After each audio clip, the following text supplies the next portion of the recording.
Vac Buster. I'm Buster.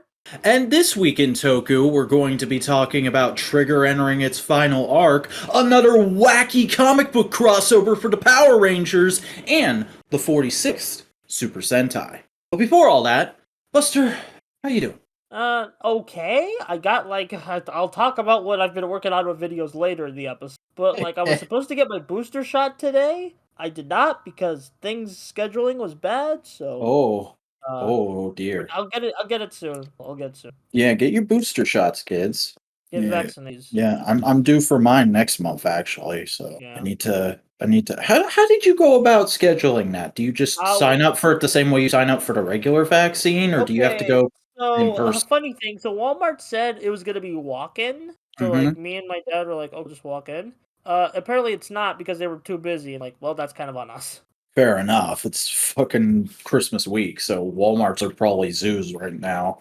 Yeah, they are. I used to got Subway. Ooh, I like Yeah, Subway.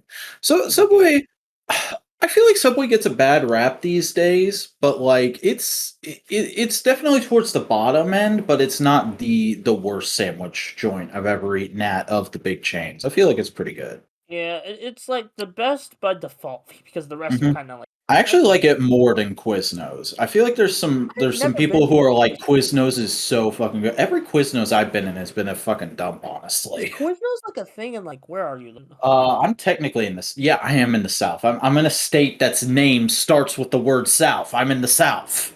Yeah, yeah. That's probably like Actually, I haven't seen a Quiznos since I moved up here. I used to see them all the time when I lived in Florida and Alabama before that, though. Anyway, transitioning out of that sandwich talk, hey, you know what's a great sandwich? The sandwich you get when you support us here at TWIT. Because we will personally mail you your favorite sandwich if you support the show. That's definitely an actual thing that we'll do.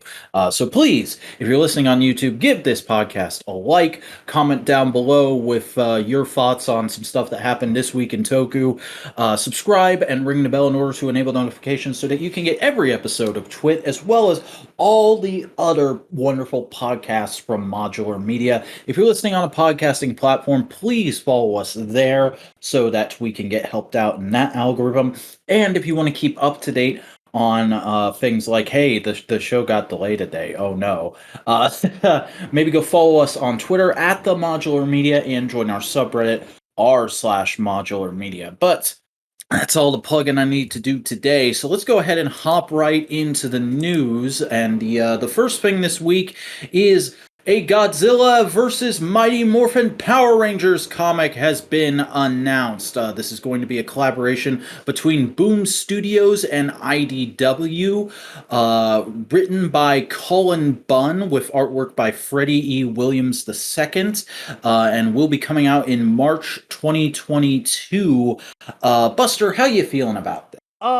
actually felt pretty positive. You know me, I'm kind of like a bit of a negative Nancy for the Power Rangers. But despite the creative team mostly being Godzilla thing instead of Godzilla staff, I'm pretty positive about this. I kind of need like a comic that is part of the stupid Atari war plot. Just like okay, let's do something that people want to see. This is something that I'm kind of a bit more attached to this concept because I have seen a lot of AMVs when I was young. Finally Oh, seeing yeah. it official.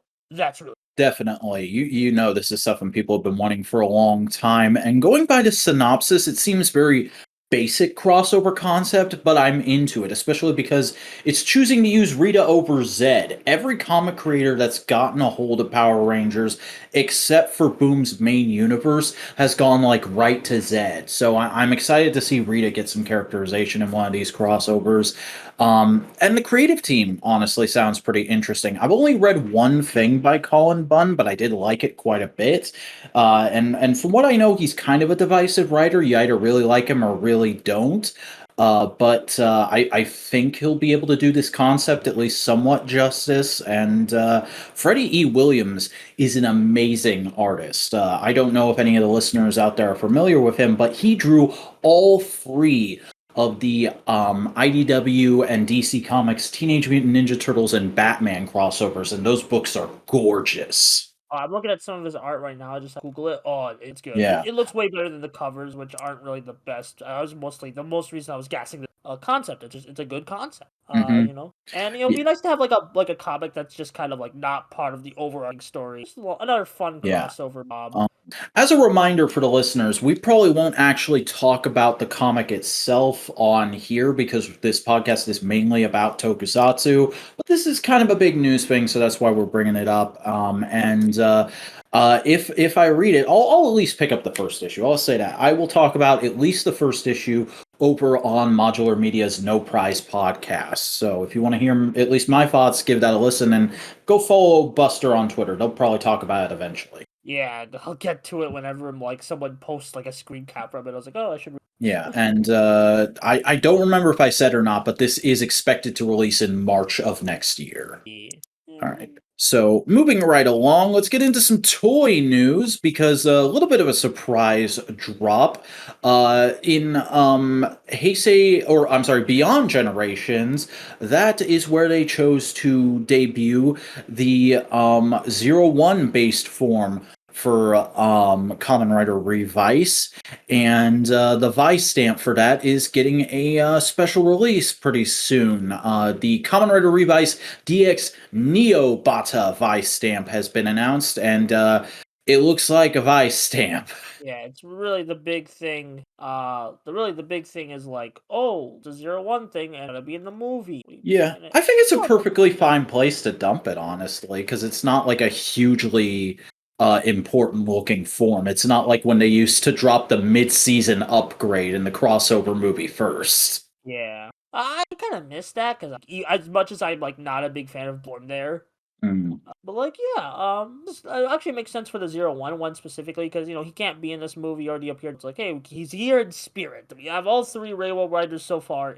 Yeah. And then in the same kind of vein as that, doing a little bit of Rider merch news, the Kamen Rider Decade Rider Card Archives Neo 2 has been announced. What is this? It's a big old binder full of cards for all your Decade CSM toys. It's gonna primarily focus on DN based toys, but or DN based cards, but they will also be able to work with the upcoming CSM 2.0 Deca driver. And yeah, it's a list of cards. There's not even a bunch of images. So like if you want to go read this list of cards and decide if it's worth pre-ordering from Premium Bandai, link is in the description along with all the other news that we're talking about this week. But hey, separate cards for 01 and 02. That's kind of neat. All right, now on to the big one. Yeah, the big one that made me actually really thankful we had to delay this week's episode a day, because my dog got out, that fucking bitch. Really? I was like, Really? The No. way it made it sound, it was like a joke. Yeah, it is a joke. I was expecting a bigger laugh. That's wordplay. She's a female dog, so I called her a bitch. No, I was trying to hold it in because I didn't want to be like a prick. No, it's fine. She's fine, and we're all way less pissed off about it than we were. So it's fine. And hey, guess what? Fucking Avataro Sentai Donbrothers. We know what it looks like now. All right. So when I first saw this, I was like, "Oh, that looks cool." Then I got a closer inspection. A lot of the rumors that we have been not reporting on because they're rumors seem to be confirmed. Yeah, it's interesting. Yeah. First, let's start with the logo. Very nice logo. It looks like freaking Gurren Lagann. Yeah, I do like someone said it looked like when we got the rumors, it said it looks like a level 5 JRG logo. I can totally like this looks like something that would look out right. My initial feelings, honestly, I do like these suits. They feel like an interesting mix of Go Busters, Ninja, and Q Ranger. I like let's get the elephant out of the room. 2 of these Rangers are supposedly supposed to be computer generated, though they're rendered very well in this, or at least to me. They rendered pretty. Black and Pink, who are both male, actually. The names of the Rangers are going to be as followed. Red is Don Momotaro, blue is Saru brother, yellow is Oni sister, pink is Kaiji brother, black is Inu brother. This is our technical first male Pink Ranger, and they're like apparently supposed to be a Slender Man. Mm-hmm. I really want to know what these guys are going to look like quote unquote out of suit. Yeah, that's gonna be real. Like, I'm guessing that Black, because he's kind of a chibi boy, I'm guessing it's going to be a similar thing to Kuttner and Ricky, where it's like there's CGI animations for them doing things, but there will also be like physical puppets we'll see every now and again. Yeah, like that's probably what they're gonna do. The Slender Man one, I think, or at least maybe Mm-hmm. actually I could see that one being like at least like out of a suit. I can see Yeah, Kikainoid. probably. Also, dig the fucking floofy ass arms on Blue. Oh yeah, like the little like buff arms, like Garu. Yeah. It's good. And something that Toku Topics pointed out in his reaction video, they all their belt buckles is based off of the same design as the Zenkaigers. And that actually And brings up something I want to bring up. this is apparently, I say apparently because it's not 100% confirmed, but it's probably confirmed based on the motifs we're seeing here, gonna be a Zenkaiger sequel series. Yeah, because we see a lot of we see on the weapons there's gear slots. See in the promo image, which it doesn't look the best, but it's supposed to be just a promo image, that there's some gear like Avataro for. Yeah, the other image, Like Akira bike slide. I'm trying to remember what this thing is freaking called because we have the NU Ride-On. This is basically going to be Red's quote unquote Zord, and it's actual, or at least his starter Zord. And if you look at the back of it, you can see a familiar looking fin. It's made to combine with Juran. Yeah, I think it'll just be a bike. Don't think honestly, I don't think they're gonna have. From what I've heard, I don't think there's gonna be mecha at the. I could be wrong, but I could be again. I could be wrong, but I don't think there's gonna be mecha at the start of the show. Maybe later, but like none of the rumors mention mecha. That would honestly be fine with me because like I've always been one of those people who are like, I don't dislike mecha in Sentai, but it does feel very superfluous at times. And like this is a post-anniversary season. This is traditionally the time to get a little crazy and try a couple different things, take a few risks, and clearly that's what's being done here. Yeah. That actually segues into the staff for Donbrothers. Yeah. And this is what has me most hyped. I'll be perfectly honest. Okay, so this show is going to be written by none other than Toshiki motherfucking Inoue. Yeah. All right. For the listeners who don't know or aren't familiar with Inoue, he has written. This is going to be his first head writing gig for Sentai in 30 years, because his first head writing gig was Jetman, which is considered one of the Sentai saviors. And it's a very beloved series. It's big homage to this day. To this day, it is the most popular Sentai of all time in Japan. I actually haven't looked like fan popularity, so that's fun. And he's also very infamous, specifically with Agito, Faiz, and Kiva from Kamen Rider. Yeah, he wrote a lot of Kamen Rider. He invented a lot of Kamen Rider tropes that then became Kamen Rider memes. Yeah, this man is a meme lord. I mean, like, what if you Google him? Some of the pictures, he's like holding knives and weird, eating raw fish. He's a meme lord. He's also written some really controversial side content. Like he wrote that Faiz novel where Kaiza rapes a girl. And then he wrote a Ryuki novel where Knight and another character have sex in the hospital room where his unconscious girlfriend is. Okay, I thought the writer time Ryuki was the only time. Nope. Just saying, this dude is all over the place. But that's part of what makes it exciting that he's coming back to Sentai after so long, because it's like, there's just no telling what this show could be based on his past record, except for interesting. Yeah, because this could, I do think this is actually, I was a bit hesitant on it being a Zenkaiger sequel, but what kind of sold me is Zenkaiger's very crackhead humor. Toshiki Inoue humor is very crackhead. You put those two together, then we can get some. This could be the best shit. And they are keeping the same suit action director. Yeah. There's going to be a different main director. I forget their name, but yeah, there's going to be a little bit of carryover. And apparently, Don Momotaro is actually going to debut in Zenkaiger's 42nd episode, which is airing in January. And then the press conference that gives us the full lowdown on the team will be in February, with the series premiering in March. Like, very odd way to do it, but I can. It's very different for Sentai and Toei in general, but that kind of has me excited. I want to see how they handle this, and also with it being a Zenkaiger.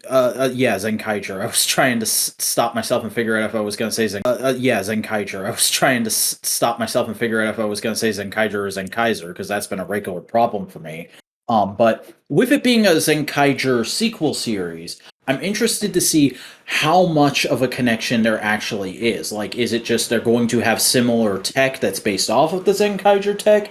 Is one or more of these Rangers a character from Zenkaiger? Like, I really want to know what's going on. Like, fucking wild card theory. Don Momotaro is Stacy. Oh, okay.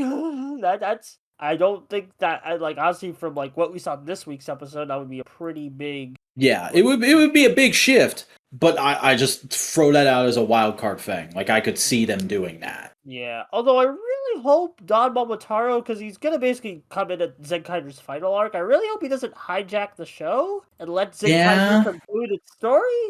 Then again, there's a rumor that Zenkaiser and Jiran are staying around for a bit after Zenkaiser. Like, oh, Well, no, from the leaks, we know there's supposed to be a Black Zenkaiser form in Donbrothers, but we yeah, don't know what the context of that is. yeah, just a lot of speculation, but very interesting. I'd argue this Yeah. is like even more exciting than when Zenkaiger got, because it's Oh no, like, when Zenkaiger got revealed, it was just like, oh yeah, that's really smart for an anniversary series. Nice concept. But this is like, whoa, this is weird but exciting. yeah, whoa, it's kind of like going from Gokaiger to Go Buster. That's kind of what it is. Yeah. Anything else you want to say about this before we move along? No, I got nothing. Move on to the new episodes. Yay! Alright, Ultraman. Say the title, Buster. I was just about to. Ultraman Trigger New Generation Tiga, episode 21, Demons Rampage again. I didn't even feel like doing the funny voice. It wasn't even like a. I don't think more. No, this episode was fine, but I feel like we're both at a point with this series where we're like, we're watching this because we're doing a podcast about it. Yeah. I mean, Like, I like the. Trigger like, is. I think we said this a lot last week, but Trigger is not bad. It's just so mid that it's like, why am I still watching this? yeah, it still has great effects. There's some amazing effects and fights in this episode. Mhm. But I Excellent don't care use about of suits. characters. Yeah. Like they're trying to have this big moment of like, oh, Ignis is going to join the side of good, and look, we fixed up his transformation device, and oh, there's all this drama of Yuna shouldn't get involved in the fights anymore because it's too dangerous, and oh, the giants of darkness are they're having things. I just don't care. I just don't care. Yeah, it's really just like a. At that moment, you're either invested or not, and they're camp. Mm-hmm. I mean, they're handling, at least at the moment, they're handling their final arc about as well as can be expected. But that's not something for me to get excited about. Like I said, that's expected. Yeah. If this was spectacularly bad, like if somebody randomly got killed off in this episode for no reason, then I'd be like, what is going on? But as it is, just like, yeah, do it. You're good. Okay. I don't even like next episode is supposed to be the finale, which is Trigger running for a bit long. Well, people keep arguing with me and saying this is supposed to be a 25 episode show, but last time I checked, my drama list still listed it as 22. Checking like. Oh, my drama list changed their listing. It's 25 again. Oh, okay. That's what I guess Trigger's gonna be. That's not great. Yeah, at least it gives it more time to have the final arc. Here's hoping it is. And hey, let's think of it this way. Once we get through this, we have Ultra Galaxy Fight. Ultra Galaxy Fight is still coming. Oh yeah, dude, I actually have to catch up on Ultra Galaxy Fight. I've not watched Absolute Conspiracy. You should. It was really good. I know, but like I guess I was just waiting for the compilation when the compilation came out. And also I haven't watched Taiga, and I feel like I want to have these characters. No, I still think they'd probably get connected. I knew like 2 of the Ultramen that were in that show, and I enjoyed it because I felt like I was getting introduced to it was the first time I'd seen modern stuff that really plays around with the universe and the Land of Light and all that. So I was like, oh, this is like reading a DC event and getting introduced to all these characters at once. Yeah, I could do. Anyway, on to superhero time. Kamen under Revice, episode 15, Extermination, Showdown, Dead Man. Gracias. This is a pretty dope episode. Could have been a bit more impactful. Not as good as last week, I think, but still good. Honestly, I think what would have made this better is if there was like a night, if like the final battle out like night fights. Yeah. Though it does feel like a night fight at times when they're in that club, which was an excellent fight, honestly. The club aesthetic is it's like Yeah, I really want to know who directed this episode because we know Takayuki Shibakashi, excuse me, is the head director on this show. So I feel like that must have been him because that's a very him thing to do, to find a weird location like that and film an action scene in it in a really fun way. I'm looking to see who directed. Keep talking. Is that information out? Because I It be out. back when I started, we didn't have that information same week. Like usually, yeah. There's less directors. Satoshi Morita. I've not heard of Yeah, them. I'm googling on Kamen right. Oh, he's directed Blade episodes. Some of the best Blade episodes. Hey, Ooh. he's done O's Wizard. Okay, shit. So they brought in a big gun for this. Yeah, Big Gun. Yeah, he's done Build episodes. He did a Cross Zed's debut. He's an experienced fan. Nice. Yeah, that fight scene was great, especially the moment when we get an all free Igarashi sibling rider kick. I feel like that's gonna have to be the thumbnail this week. Yeah, that was glow. Their eyes glow. That was also some smart use of Kagero. Yeah. Oh my god. I laughed so hard when I realized what was going on. They literally just go this episode is a great example of how to properly execute the scary bad guy from a couple episodes is now a goofy comedy character trope in Kamen Rider. Because he's still a threat, but because they're all on the same page and they know what they're doing, they can handle this threat. So like his scariness is not taken away. It's just not in this scene, so it can be funny. Like I laughed so hard at just them going like, "Hey Kagero, you big fucking nerd, get out here and tell us where the base is." And he's just like, Also, "Can I just have some like, lunch?" during this all time, it's like Vice is just on a. Yeah, he's like, "I don't need to be here." What was the other? Oh yeah, Hiromi cried more. Yeah, poor boy. Too many red flags for him. Friggin' George getting all up in Gifu's area and like fondling I it. love how he's just like, oh, let me tell you, oh, you pissed, and it's just like he's such like a prick, and I love. I literally could not tell if he was just trolling her or if he was about to become the bad guy. Yeah, I feel like George is always like crossing like of like, am I a bad guy? Am I just a don't know? Maybe both. It's interesting. It's very interesting. Also, just a generally good like storm the base. Also, 2 people are sacrificed. I guess one of the 3 dead men are gonna die next to like the sacrifice. I'm guessing it's Bowl Cut Boy. Like the Julio. Yeah, I think that's his name. Julio's the guy with the hat, right? Yeah, he's gotten the most development. So, and he was the one that was most upset about having to betray Agelia. So I would. It feels right that they would kill him off at this point. Yeah, I'm actually like, and I kind of hope they keep. Like, I'm pretty sure the green guy from alive and possibly the main. Well, we could see, but I do like how there was that like big split of like as soon as it was made clear Agelia is a sacrifice, both Agelia and Julio were like, "Fuck this!" Like that felt very like how Drive handled its villains. Yeah, very. But no, solid episode. Yeah, very solid. Christmas. Who do you think? Are we getting is it going to be Hiromi or is Julio or is a complete wild card dying? Because somebody's dying. It's Christmas. Here's my guess. So my guess is because apparently Vice himself is supposed to get a power up soon. Here's my guess. Vice is like either like end of Christmas or beginning of New Year. Vice is gonna like go on his own. And that's how we get the power up. And he's gonna pull a Venom and let there be carnage. Yeah, just like something like that. Or like a Saber, how like everyone but you temporarily. So like something like that. I think that is very like well like, and then we'll probably also revive because of that. I forget. Do you watch the previews or do you consider those spoilers? No, okay. They're not spoilers. They're advertisements, especially because sometimes they hide things like we have no idea Kamen Rider Tsukiyomi was. Yeah, because I feel like they're faking us out with it, but it's also like that preview puts it as a possibility.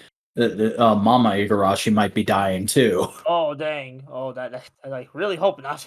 Yeah, especially after the whole first 5 episodes of the show was she's in the hospital and we need to get her back. Yeah, that'll be sad. Very sad. Yeah. But let's Please, watch that please. sadness with happiness because Zenkaiger finally got a double. Because Kikai Sentai Zenkaiger episode 40, the one shot off chance dad rescue. That was the worst. It's fine. This episode was great. Yeah, it was pretty good. Like resolution, ongoing story arc. Probably the best Christmas episode Toei has done across platforms since X8, in my opinion. I was gonna say go, like if we're just counting, like then again, that's kind of one of the special. That's a very Yeah, in terms of Sentai, you're definitely right about it being Go Busters, but like X8 is the last time a Toei show had a good, not had a good, but had a great Christmas episode, in my opinion. yeah. I think Build had a great one, but that was Hmm. was part of that plot anyway.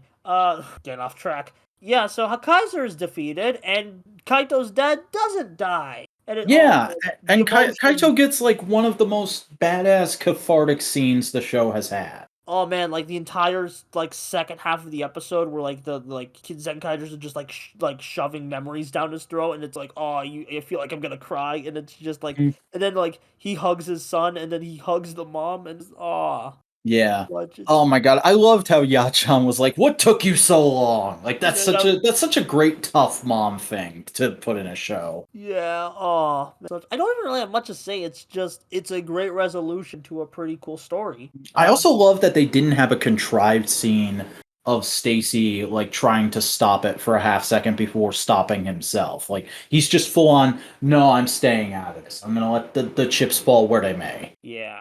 Unfortunately, that kind of brings up a problem with Stacy.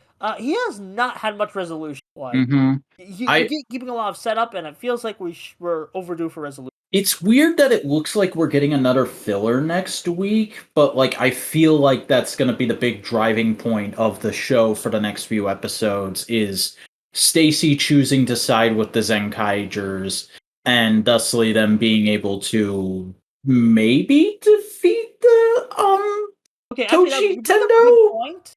Because since there's still gonna be gears now. I really hope the Toji another Tendo.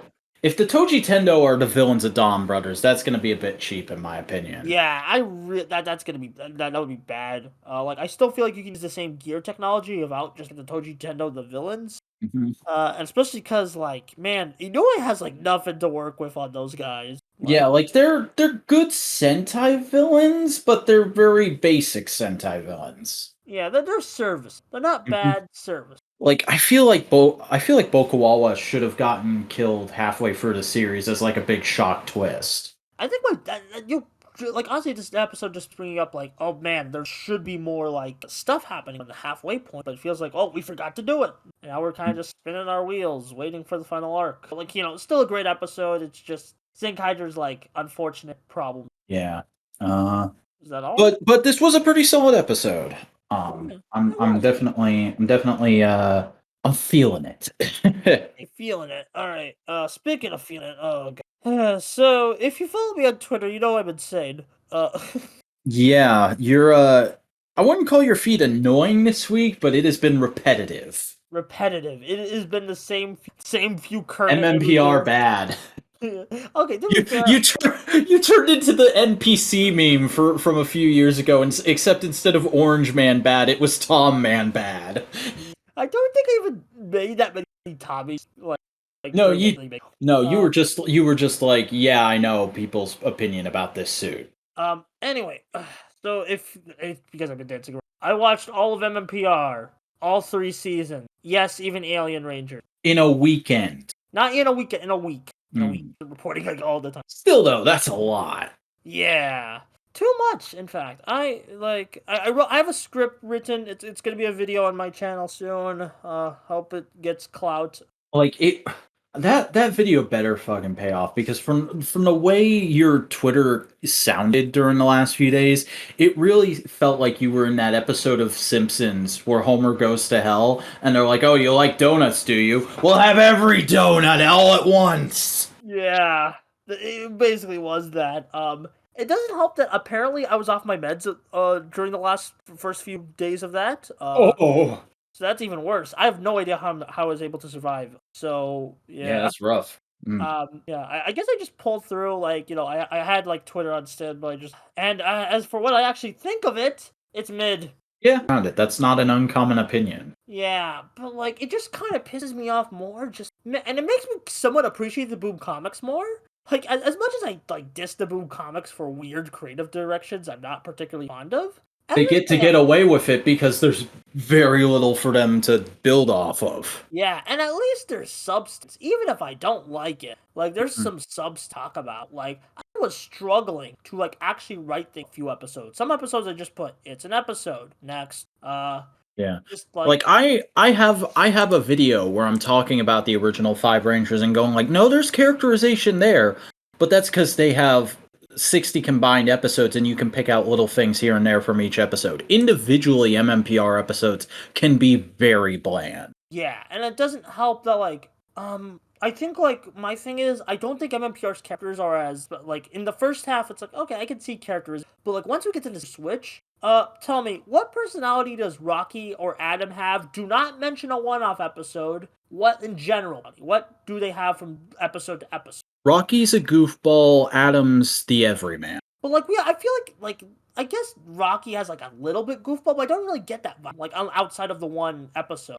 I feel like that's just because the only 2 Rocky episodes I ever remember is Rocky just wants to have fun and the episode from Zeo where he gets turned into a plant. Yeah, that's because if you actually look at it, he's just kind of like okay, he's just there. Because like outside of like they'll have like, also he needs to take his tamales and get out of here. Yeah, that too. But like my thing is like I don't like episode like so like episode individual plots. Okay, there's skits and characterization, but I feel like in order to make like a very impactful character or like interesting character, you need to have like a character from like episode. You need to have like a character with a consistent personality from episode to episode. Even if the episode doesn't focus on them, I need to know their personality. Someone like Rocky, I have no idea what their personality is outside of like It feels like everyone is just kind of there like, I am Ranger, I am a good guy, I do good stuff, and I am good, and I do Are you?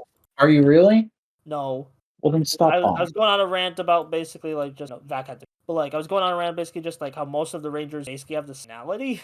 There's not really much distinction in character. And to me, when I watch like older Power Rangers scenes, like one of my favorite things is like, oh, how do these different dynamics interact with each other? And I don't really get that from them. Like I get that in like the first few episodes of the season, but like then it just solely everyone's like homogenized in one arc. I think that's because MMPR was a very homogenized basic show of its time. It wasn't trying to be like the thing about MMPR was the novelty of the suits and the action and the effects. That's what was eye grabbing about it.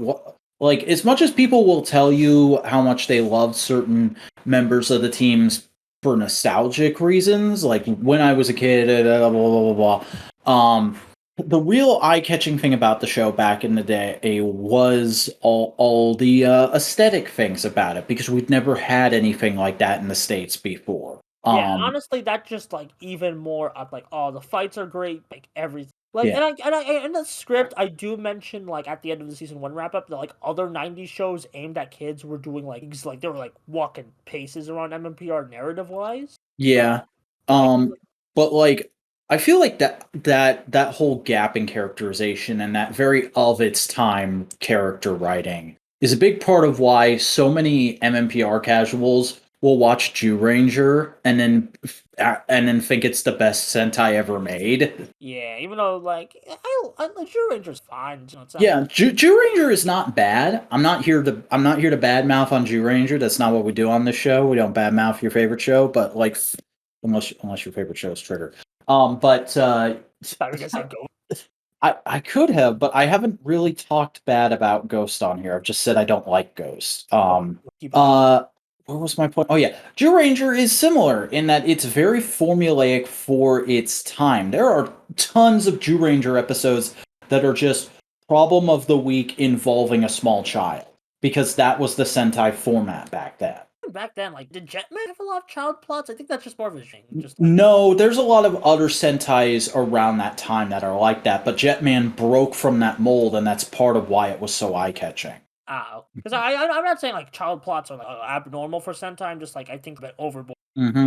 But like you go back a couple of years and watch Dynaman, and they're doing the same shit. Yeah. I'll just give some quick overviews of what I think. Season 1 is one of the most miserable experiences I've ever had watching Power Rangers. Wow. Like, at least with Megaforce, or like even like I talk shit about Beast Morph season, at least they have intro negative. Season 2's, it starts slightly better. The only thing I'm really nostalgic for MMPR wise was White Light.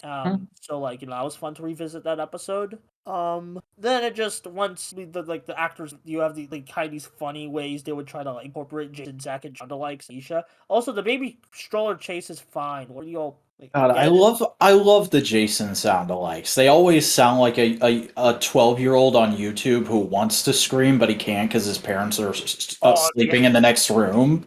Honestly, it just sounds like a 12-year-old who wants Jason. Come on, guys, let's do this. Yeah, like that kind of. And then like second half of season 2 is like too many multi-parters on weird. I hate that the Wild West. That being said, A Different Shade of Pink is one of the best multi-parters of all time. That's season. Oh, I thought you were talking about season 3 now. I was talking about season. Well, damn it. Wild West is season 3 starts kind of meh, like the Masked Rider thing, but Ninja and Rito are really good villains. Honestly, like the saving grace of the show. Rito is my favorite MMPR villain. I really want him to get a Lightning Collection figure. Rito and Zed are tied for my favorite MMPR. That's not saying much. But then I'm fine. Like honestly, season 3 is where MMPR gets good, and in gets good, I mean the villains become a sitcom, and it's the best thing ever. Element and like they were that was kind of I think the only like thing retroactively like I just stupid like retroactive complaint about season besides the ones I'm about to make bulk and stops. But yeah, they the Lieutenant Stone stuff is always great. Yeah, it's funny stuff. I really like the info. Like you gotta shape it up. You gotta. Yeah. I hope Lieutenant Stone starts going to conventions eventually. I think he may or may not be. I'm not sure. I do know that he went off and became some kind of religious leader. Okay, that's a bad. But yeah, season 3 is just kind of like more of the same until Cat isn't, and like Vac told me it's an unpopular opinion. It's not. It's a very common Cat over. I did not know that because I'm not surrounded by 30-year-old white men. Well, I'm not either. In the circles I used to travel in Toku Twitter before I unfollowed everybody, most people were like constantly cheering for Kat over Kim, and like when they revealed or basically showed that yeah, Tommy and Kat got married, like A Season to Remember says in oh god, what is it? Dimensions in Danger. Everybody was flipping their shit on Twitter like, yes, they did it! They canonized the thing! Suck it, Kimberly Stans! I don't even like her. I don't even like her as like to Tommy. I just like her as a kid. I feel like she's kind of cunning. She's kind of a schemer, like both evil and good. And that's very interesting. Also, her actress is actually a better actress show. Yeah, she's a fantastic character in her own right, which is what makes her such a good match for Tommy, in my opinion. And then like and then actually like after she becomes a ranger, like that whole like I really like that art, and it's actually like the episodes start picking up. You got the funny Gluttony Tommy episode, which like why can't like everyone says MMPR is like BS. I don't think it was goofy BS. At least maybe because like, maybe this has been watching Crackhead. No, I love Rita's PETA. I love Best Man for the Job. I love Fourth Long and Down. Those kind of goofy episodes. Those are all great. Yeah, like just like I wanted more of that, and I thought I was gonna get more of that. It's not gonna be great, but it's a lot of me. There wasn't really much me. And then the ending of season 3, not ending of Alien Race. Because hey guys, fucking MMPR ends on a cliffhanger. Fuck you.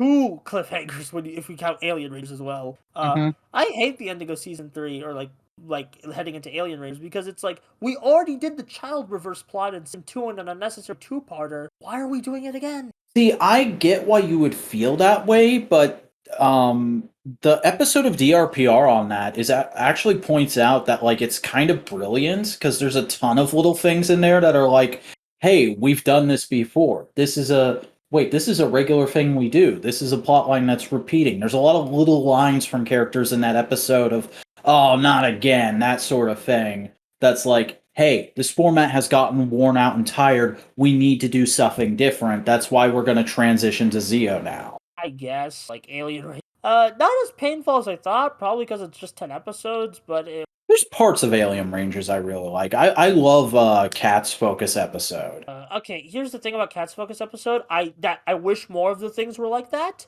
However, she also part of her focus is also shared with Tommy, which is yikes foreshadowing for Zeo of the Native American. There's a lot of yikes.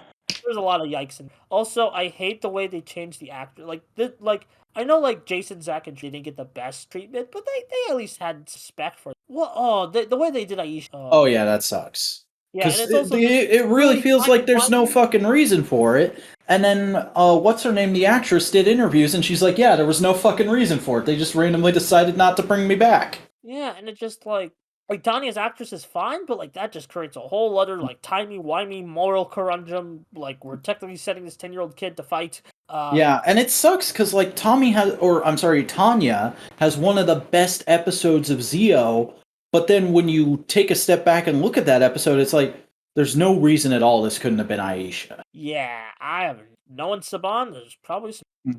But yeah, that's MMPR. Like, if you had to put a gun to my head and force me to give ratings, I'd give it like a. Wow.